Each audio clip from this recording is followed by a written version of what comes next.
Good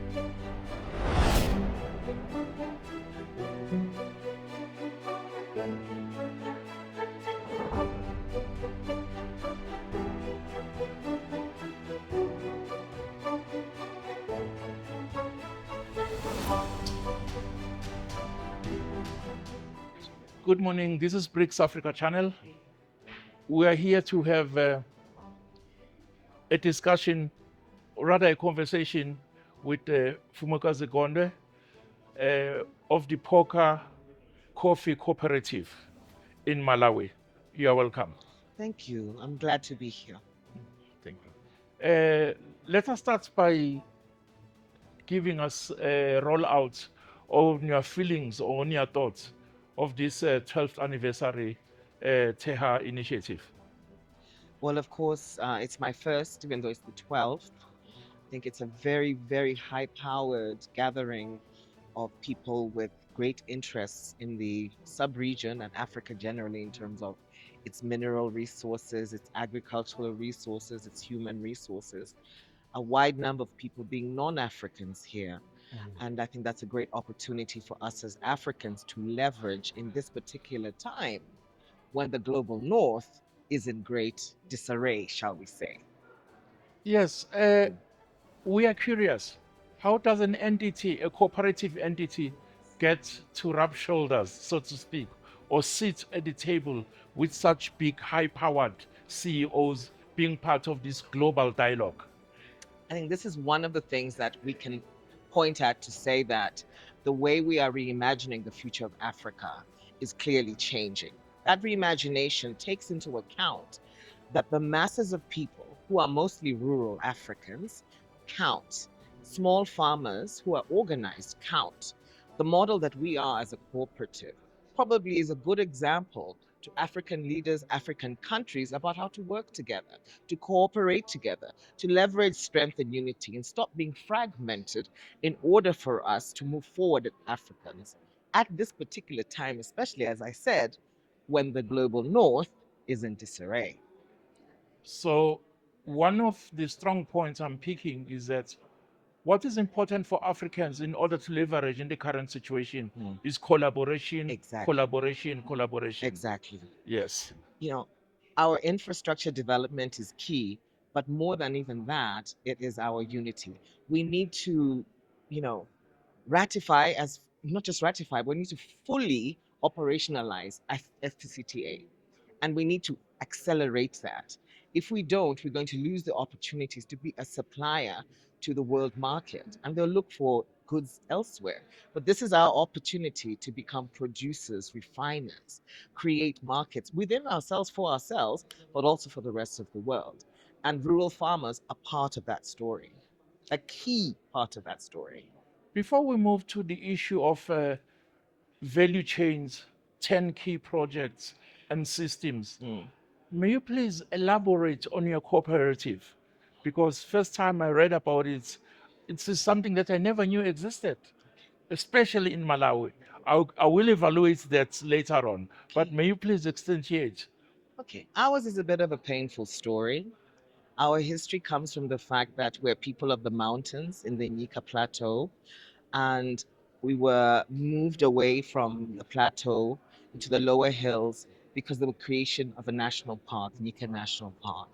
And so we ended up becoming labeled poachers, actually, because we'd moved out of our ancestral hunting grounds.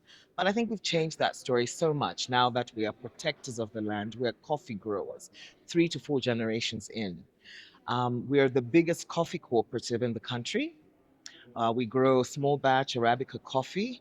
Our main clients are Slow Food Italy, where we're certified, also Germany and Denmark. And we are, I would say, a circular business model because we take from the earth and return to the earth. We use all the byproducts across the value chain in order for us to leverage all parts of it as much as we can. I know we can do better in certain aspects, which is why we're here looking for certain partnerships. But one of our key things that I'm very proud of the fact that we're inclusive.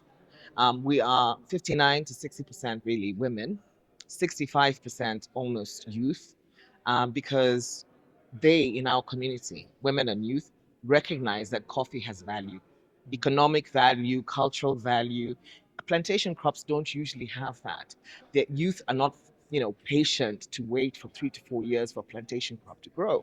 But because we have a system of multi-cropping and because we put a very strong cultural component to it, we even plant at night to the drums of Imbuza sometimes, attaching great and powerful, you know, spiritual significance to what we do.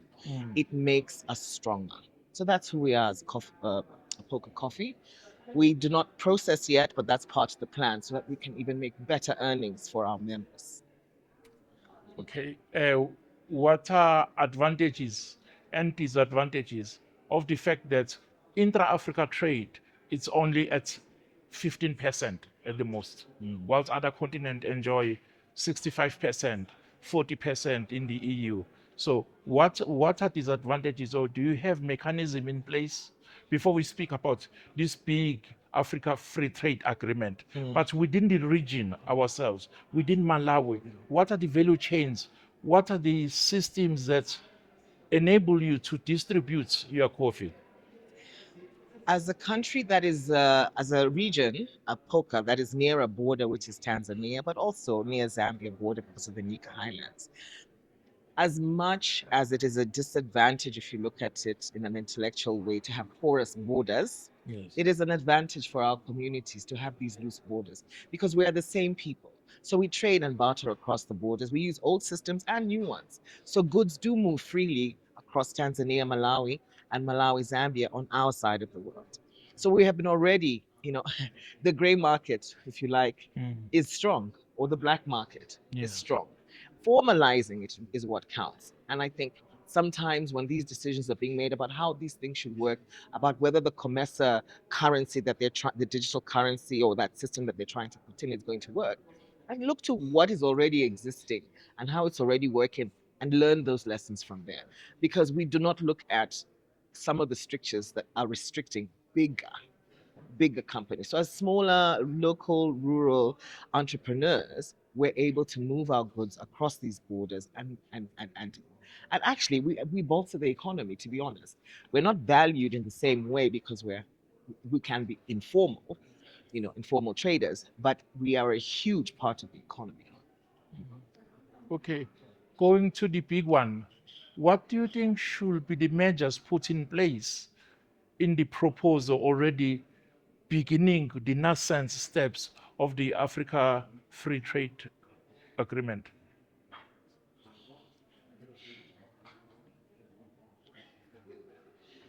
The conversation around FCTA has been quite technical, you know, and as a person, a leader who represents rural people, it is always my mission to try and find ways to explain some of these things to my communities, to my chiefs, to the youth, to the women farmers groups, especially the young women and the young men.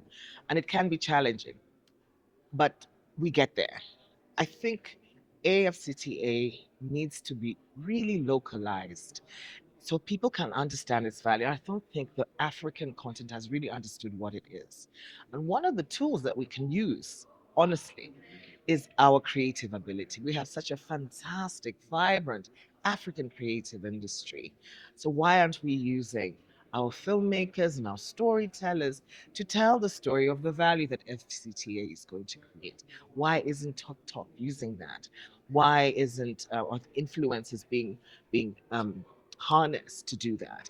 Why aren't we using AI to cheaply do it?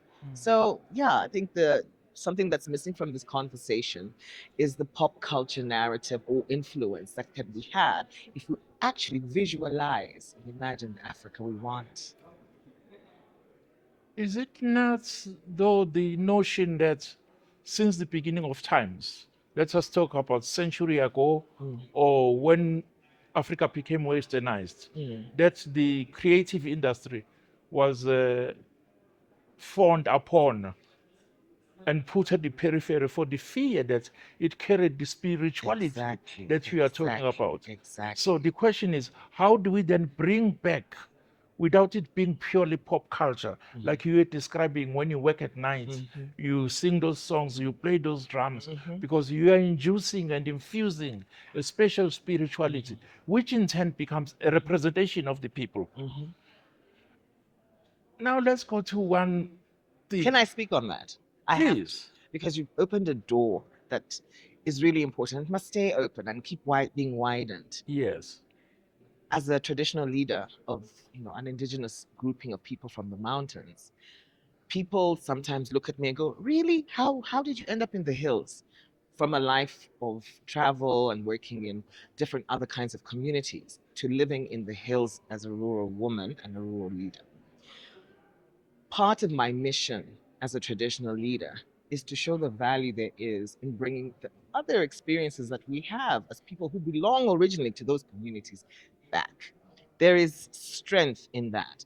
And I can see other leaders also doing the same. I'm talking about kings looking at their people and saying, come back to the people. You can see it now across Africa, how much we're embracing heritage festivals, heritage attire, Yes. and so forth and so on. So I think that conversation is already in momentum, and we just need to keep amplifying it. Yes. So culture is cool.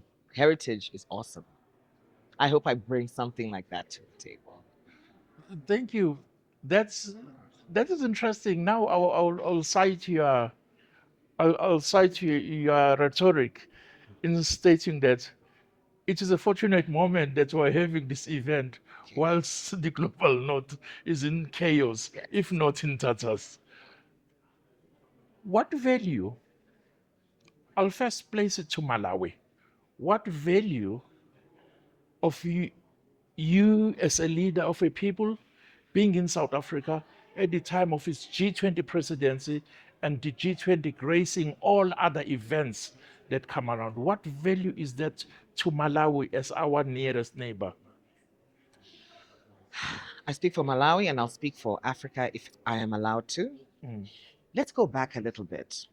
The West built its wealth on the backs of exploiting other nations, including Africa.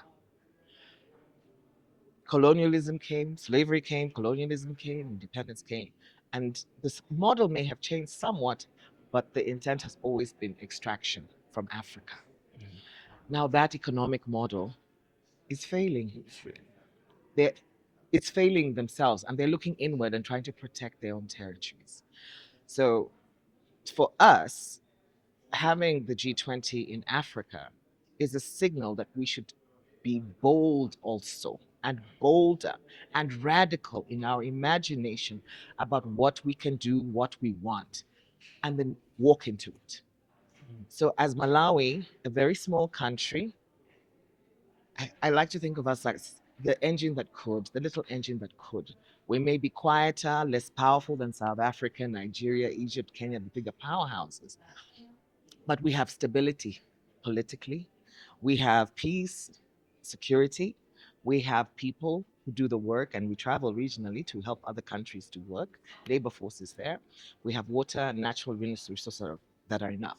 We simply require a very bold, visionary leadership to harness it. And so does the rest of Africa. And I hope the G20 summit being here in South Africa, which has also a very powerful history story, can mean that we are serious about working intentionally as Africans together. On the motto of this particular G20, the first one on the African soil, the emphasis on solidarity and sustainability. What resolution would you like to hear or would you wish for as a resolution of the Leaders Summit in the next 2 days? The end of exporting unprocessed minerals, agricultural products that are unprocessed from all African countries outside of Africa, and looking also internally to export to each other first. So processing on the continent, refining on the continent, Yes. before it leaves the continent. I would like to hear that. So G20. you like to hear issues about strong issues about processes of beneficiation so that we have more value on the continent, And the other one that you spoke of passionately is harnessing the youth and showing them back to their To spirituality. harness the youth, we must give them the skills that they lack and the education that they need. We need a deep and serious investment into education in Africa. Let's learn from the Asians. Thank you very much for today, and thank you for your enlightenment. Let me end up by saying congratulations on all of your initiatives, especially the Phoka Corporation, Coffee Corporation. Thank you. Thank you very much. Thank you. Yeah. Thank you very much.